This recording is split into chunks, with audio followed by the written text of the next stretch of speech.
rozhovor, jak jste si tady povídali o těch dětech, tak mně přijde úplně super, jakože rodiče právě se bojí toho, aby jako ty děti u toho nebyly, aby vlastně, takže se to bojí jako říkat, pak vlastně z toho vznikají další konflikty vlastně, nebo další i pro ty děti zamotané věci a stavy, které vůbec oni sami nemůžou mnohdy potom vyklíčovat a vlastně se to začíná z toho dělat čím dál tím větší bubák, jako, který roste.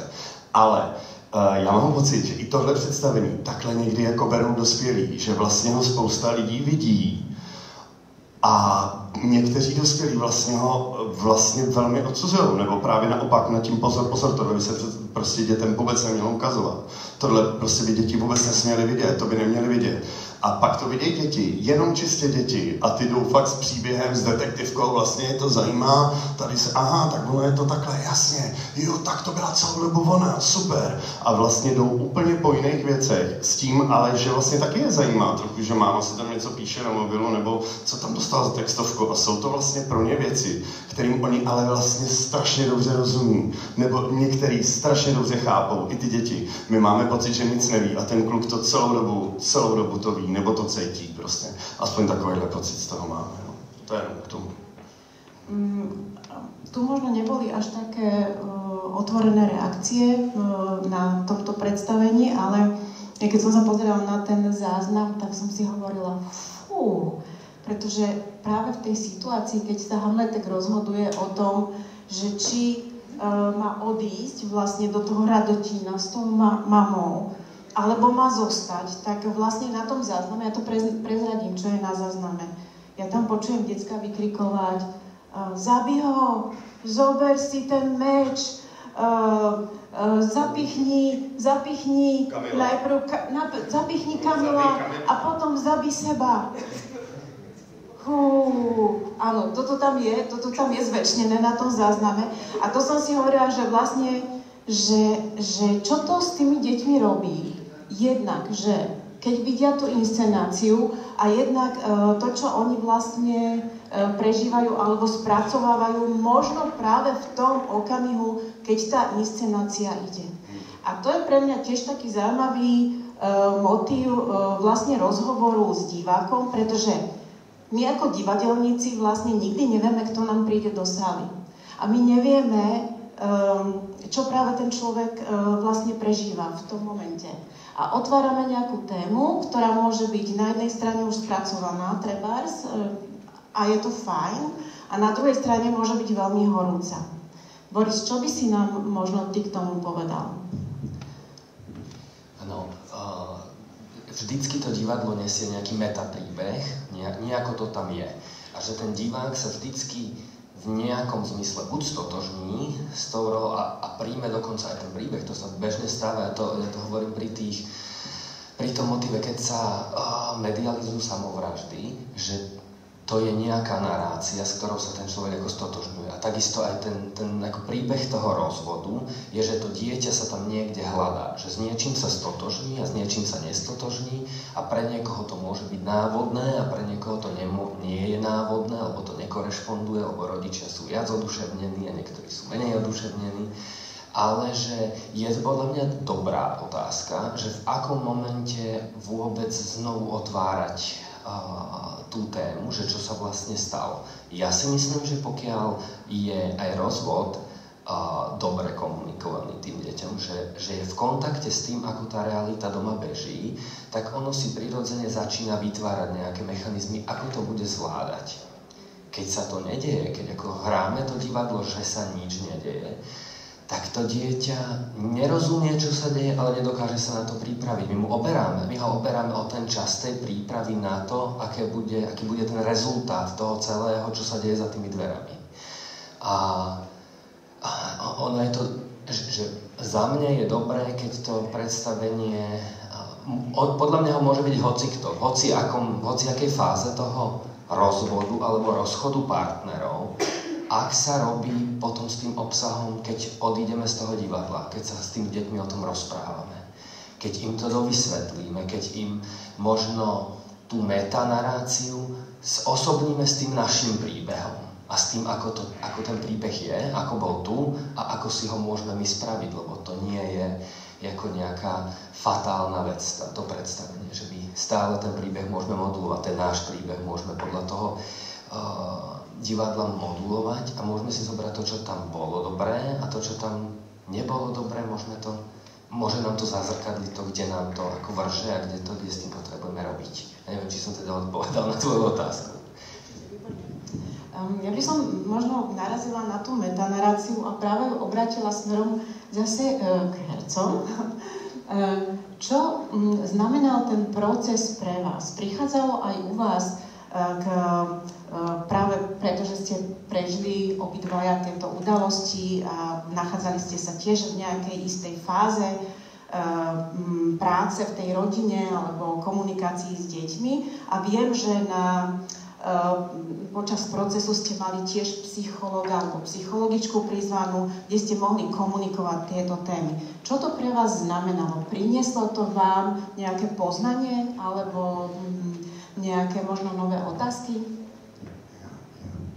Vlastně, když jsme to už jako tvořili a dělali, tak jsme vlastně vymýšleli ten příběh nejdřív toho kluka a nějakou zápletku a pak vlastně jsme to doplňovali tou maminkou, které se taky něco dělalo. Dělali jsme to ve 2 linkách, které jsme pak spojili jako vlastně v jeden příběh, že vlastně ta časová linka pořád funguje stejně na obou stranách.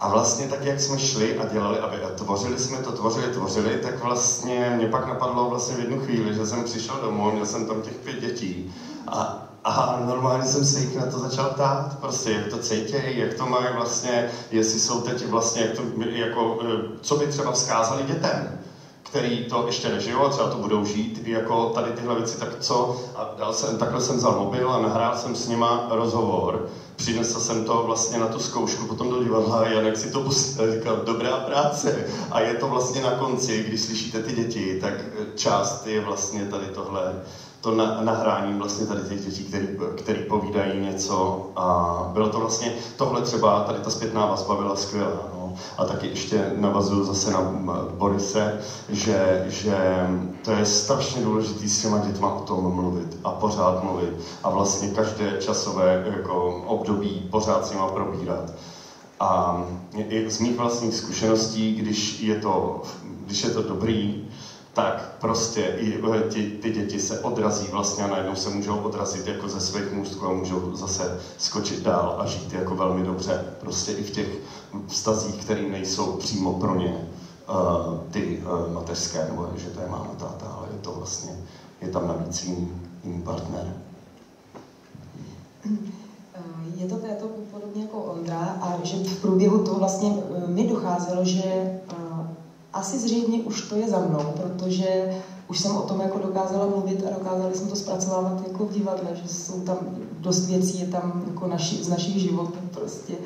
A to byla pro mě známka, že už jako, že když si z toho můžu i možná občas udělat srandu nebo použít to na divadle, tak jo.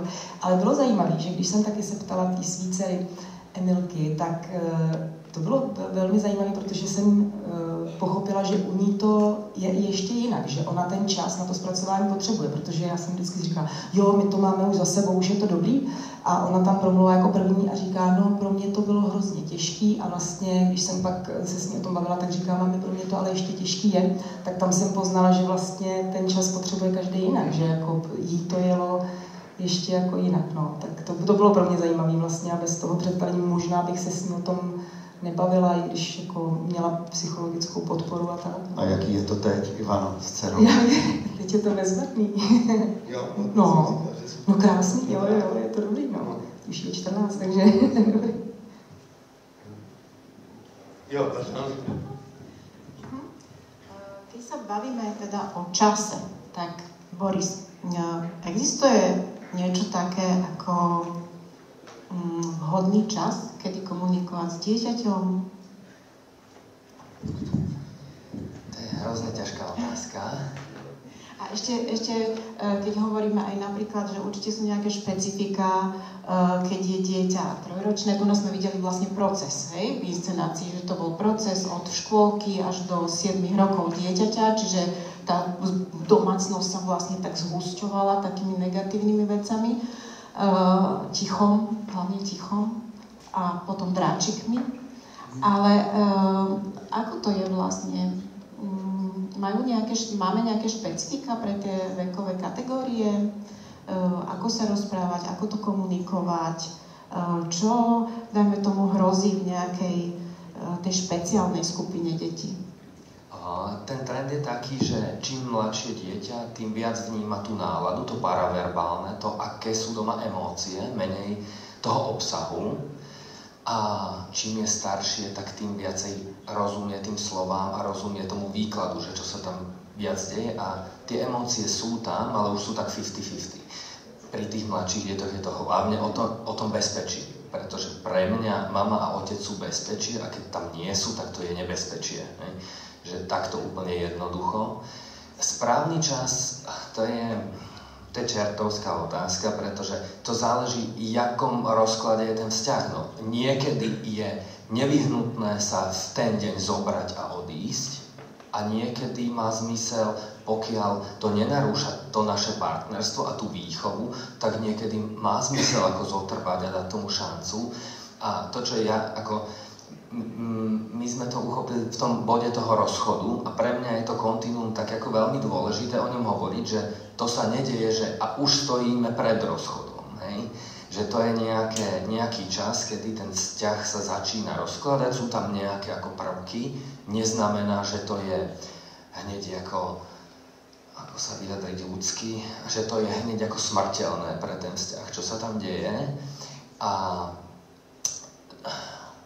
ja to chcem dať do toho kontextu, pretože rôzne sa nachádzame v tých svojich vzťahoch a že je dobré to badať a ten rozchod to je už také, akože to je už to delenie tých vecí, toho stavu vecí, keď už sa to je zdánlivo ako nenávratne preč a musíme ísť od seba, že ja tam rád mám to kontinuum, vždycky to vnášam a neviem, že teraz kam sa posunúť v tej otázke, ako si ju položila, že áno, že je dobré sa na to pozrieť a že aj keď viem, že to smeruje k tomu rozchodu, tak ešte sa tam dá dostať nejaký tretí, štvrtý pohľad, možno aj odborný, do toho, že čo s tým a čo je teraz výhodné pre to dieťa, že nemusím zostávať sám, nemusím to ťahať na verejnosť, nemusím to ťahať do tej rodiny, lebo častokrát je tá rodina ako my to hráme aj pred ňou, ten vzťah je nejaký a zrazu neprišli sme na hody a neprišli sme na oslavu ako rodina, alebo prišla som len ja. Ne? A že veľa ľudí nechce o tom hovoriť aj v tom sociálnom okolí, ktoré má a že nemusí, že môže si k tomu niekoho zavolať, a keď sa neviem rozhodnúť, že či je to pre to dieťa teraz správne, tak ja nemusím byť na to sám, že existujú odborníci, ktorí garantuje štát, že sa k tomu vedia dostať. Takže nechcem to generalizovať, že toto je dobré miesto, kedy urobiť ten rez, ale prispôsobiť to každej tej jednotlivej situácii. Ja iba vyzývam publikum teraz, ak by ste chceli hocikedy položiť otázku, tak stačí zdvihnúť ruku a ja zareagujem a podám vám mikrofón, nemusíte sa báť. Priestor? Nie? Dobre. Ja by som sa opýtala, existuje nejaký model správania sa dieťaťa pri rozchode? Vieš, ako majú psychológovia, vždy sa hovorí, dáme tomu pri prijatí informácie o ťažkej chorobe, tak vieme, že sú tam nejaké fázy a tu nás sme videli Hamletek v inscenácii kričí, skúša to, hej, kričí, potom neviem, plače, meta sa po zemi, potom je ticho, je nahnevaný a tak ďalej. Čiže on niečo cíti, že niečo sa deje, niečo nie je úplne v poriadku, lebo však asi Radotin je celkom v poriadku, len podľa mňa tam je nejaký iný problém a to dieťa to vie.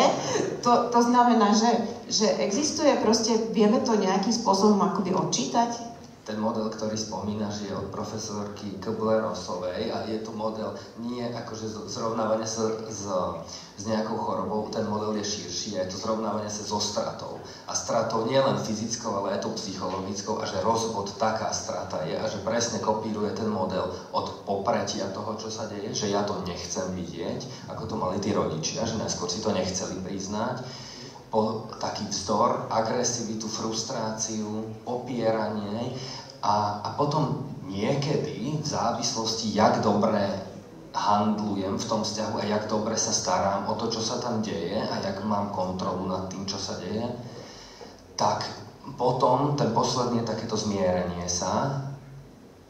Ja si myslím, že v tejto fáze to ani nebolo reálne, aby ste to nejako ukázať. Možno ten rozhovor s tvojimi deťmi, že to už to bola fáza toho zmierenia, že ja som schopný vidieť aj negatíva, áno, není sú tí naši spolu, ale sú tam aj pozitíva, mám 2 Vianoce, tak ako detské, jednoduché, inštrumentálne, až po to, že mám viacej tých milujúcich osobností, ktoré mi dokážu byť sprostredkovateľmi toho bezpečia, tej lásky a že keď sa niečo stane, tak tam nie je len tá maminka, je tam aj tá druhá maminka, ktorá ma má rada, aj tí súrodenci a že nám to dáva akože veľké zázemie, že to všetko môže priniesť. Ale ten model je úplne rovnaký. Od toho popretia, cez to také vyjednávanie vnútorné, to sa mi nemôže diať, ale ešte keby som možno ja vtedy spravila toto, alebo keby som toto nespravila, tak by to vyzeralo medzi nami úplne inak. Takže ten model je úplne rovnaký. Je to strata, je to psychologická strata, strata bezpečia.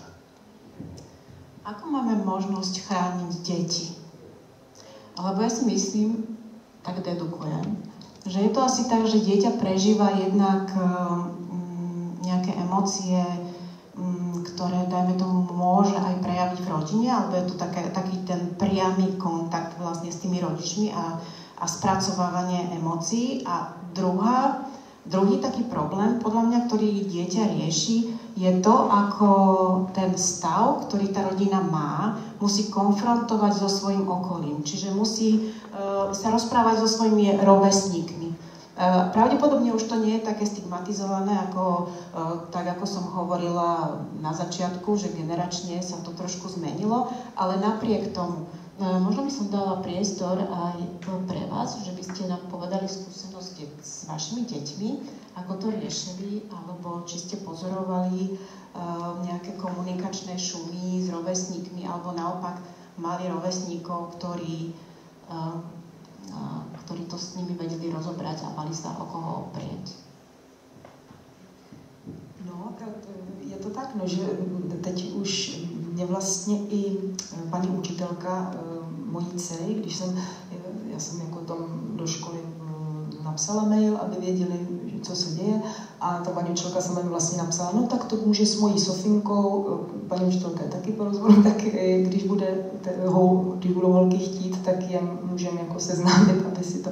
A tak tomu došlo, no a vlastně já vím, že ta dcera chodila jako občas ze školy, že no já jsem se teď bavila vlastně s Eliškou a ona taky, to mi předtím nedošlo, že má jako jinýho tatínka nebo jinou to, takže vlastně se o tom přirozeně začali bavit a je teda moc dobře, si myslím, v dnešní době, že to ty děti umí a je jim to umožněno a že to není takový, o těchto věcech se nemluví a to, takže sami vlastně využili toho, no, myslím, že. No, já mám ještě třeba jeden příběh s mojí nejstarší dcerou, tak tam jsme se rozvedli a vlastně ta dcera vlastně ještě začala mít velmi vlastně špatný vztah, nebo už ho možná měla trošku předtím jako se svojí maminkou a bylo to takové, zažívala tam vlastně, takže ten pocit bezpečí, který by tam vždycky měl být, tak trošičku jí vlastně tady chyběl, nebo tam nebyl a byl vlastně z pozice maminky. Tak vlastně celý ten příběh, vlastně chodilo se na nějakou psychologickou taky poradnu na rodinou nějakou, do nějaký rodinný poradny, tady vlastně o tom, tak jsme si povídali, pak to, jako už jsme to nechali jenom na holkách, ať si to říká ta dcera s tou maminkou, ať si to jako vyříkávají spolu, tady ty věci, ono to trvá jako trošičku dál, ale skončilo to na tom, že vlastně ta dcera bydlí vlastně teďka se mnou a už je to asi třeba 6 let nebo něco takového, tak ta nejstarší vlastně a od té doby jako sem tam se jako vídá s maminkou, ale vlastně je to ne. To je třeba, tam taky vlastně probíhaly nějaký poradny a tak, no. A vlastně ještě je tam vlastně takových 6, přesně je to jako 6 let dozadu a od té doby vlastně, co je u nás, nebo co je vlastně má svoje zázemí a začala si vlastně budovat takhle svůj někde život, tak strašně vlastně vyrostla, nebo byl to jako pták ohnivá, který jako dostal křídla a najednou se zase začal lítat. A je z ní teď jako velmi úspěšné děvče a strašně příjemný týpek jako do života, s kterým si rád popovídám doma, jako, a je to strašně příjemný. A z toho mám třeba jako obrovskou radost, protože jsem se v určitý části jejího života hrozně o to bál. Měla 11 let a měla samozřejmě černý vlasy, posem mám pocit, že tu pubertu odžívala už v těch 11, že to bylo jako... A teď má 16 a je to prostě totálně skvělá holka, takže to je jenom takovej pro mě nějaká prostě jako radost a jsem pyšnej táta, no, teďka. To je celý.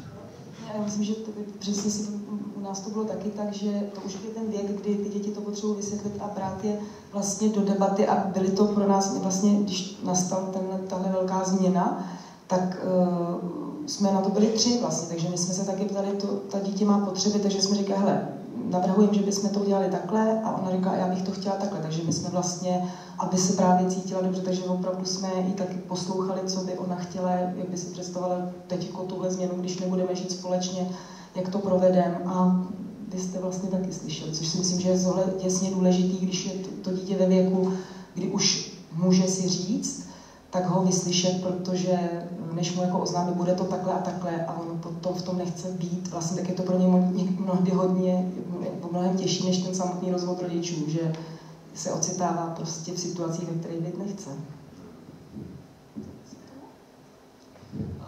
Mne sa to veľmi páči, ako ste to okomentovali, pretože to dieťa častokrát je hodené do toho rozhodnutia a to si myslím, že je správne, že sa tí dospelí dohodnú, že idú od seba, to je rozhodnutie dospelých ľudí. Každopádne to dieťa je hodené do toho a nemá tú kontrolu. A tým, že s ním hovoríme, dobre, výsledok je takýto, ale ešte vieme tam robiť s tým, u koho chceš byť, ako to chceš mať, dajme tomu, vrátim sa, ako si hovorila, k tomu v škole povieme to my, alebo to nechceš ešte teraz hovoriť, alebo chceš o tom hovoriť aj so spolužiakmi a zrazu v tých veciach, v ktorých môže tú kontrolu to dieťa mať, tú kontrolu dostane. A zrazu zistí, že ten svet sa nejako dá ohýbať, že aj keď niektoré veci nie sú také, ako som chcel, tak je ešte akože hodne vecí, s ktorými dokážem robiť a že ten príbeh aj tých partnerov dokáže to dieťa ohýbať. A že dať mu tú sílu je dôležité, aby vedelo rozhodovať minimálne v tých svojich veciach. A to je zase to bezpečie, že pokiaľ ja to mám úplne mimo kontroly a tí rodičia to rozhodnú celé za mňa a rozhodnú sa aj kde budem a koľko tam budem, aj s kým budem, tak vlastne ho oberáme o to bezpečie môcť sa rozhodnúť a dať do toho niečo zo seba. Takže ten konec toho Hamletka, v momentě, kdy ten Hamletek se rozhodne ty dveře otevřít a vstoupí do toho světa dospělého vlastně tak trošku, tak to takhle vnímám, že je tam ta naděje toho, tak stalo se to, je to něco fakt blbýho, nepříjemného, ale tím, že se s tou mámou jako potká, tak teď to budeme řešit a jdeme do toho a společně to jako zvládneme, no. Takže tam tak. Když jsem vlastně si povídal s Jankem, s tím režisérem Janek Lesák, tak jsme si o tom povídali, on, hele, vlastně to mělo být o tom, že jako shit happens, ale ne pořád.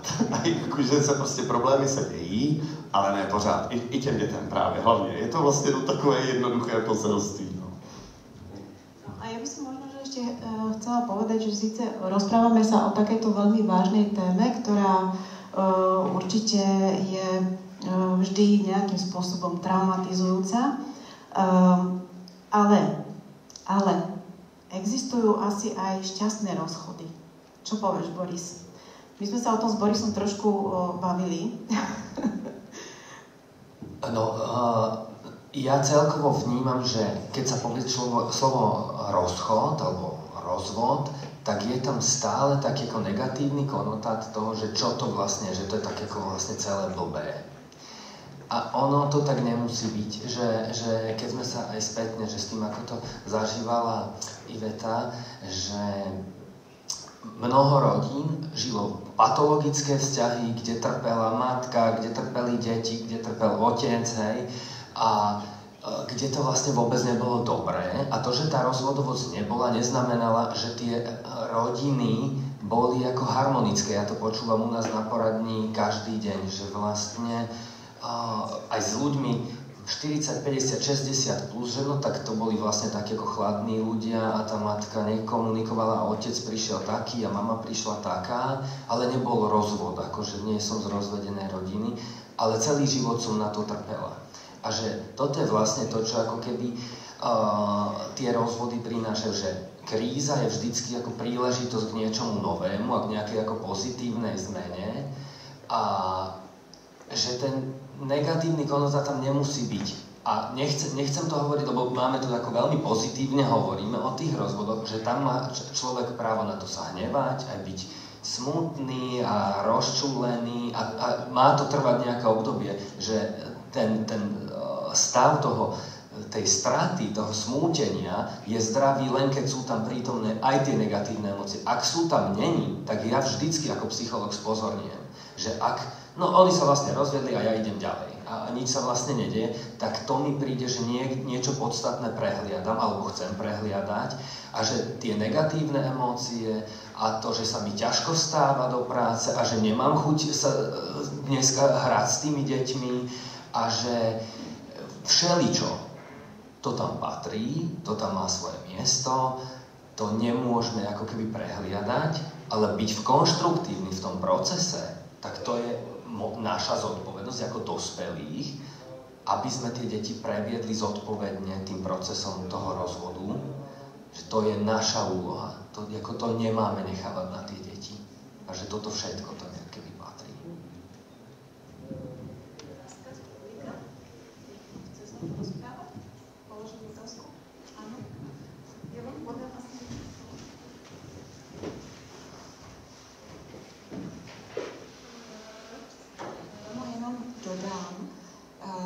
Že si myslím, že nejdůležitější je, aby se nepomlouval partner. To považuji za jedno z nejdůležitějších. Komunikovat, ale nikdy neříkat, že ten druhý je špatný. Mně se to vyplatilo. Já ještě řeknu, mám jednoho syna a jsem mu čtvrtá máma. Nikdo ho nechtěl. A tím, že jsem s ním komunikovala a nikdy jsem nepomlouvala, že jeho pravá máma byla špatná, taková maková, tak to dítě ke mně přilnulo a myslím si, že je to to nejlepší, co může být.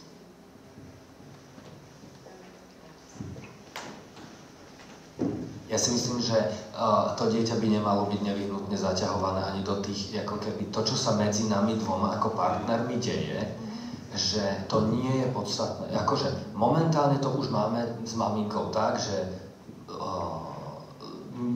nemáme sa k sebe, bolo by to len horšie, ako momentálne už nemôžeme spolu ako zostať a proste nemusíme hovoriť, čo ten druhý robí, že tam je nevera, že tam je niečo, že sme si ublížili.